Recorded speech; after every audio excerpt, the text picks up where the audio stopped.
how to choose your Fantasy Premier League team name. Hey everyone, welcome back to the channel.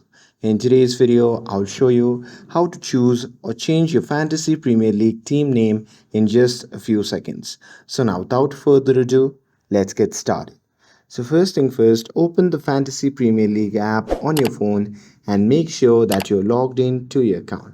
And now here, once you're inside the app, just tap on the fantasy option which can be seen in the bottom left side of the screen. And here, inside the fantasy section at the top, you can see your current team name. So just tap on it, and after that you will see the option to edit your team name. So type in something fun, clever or personal. Just remember, it must follow FPL's rules with no offensive word. So here you can type anything like gold diggers, and here once you're happy with the name, you can simply scroll down and tap save. And that's it. Once you do that, your FPL team name should be updated.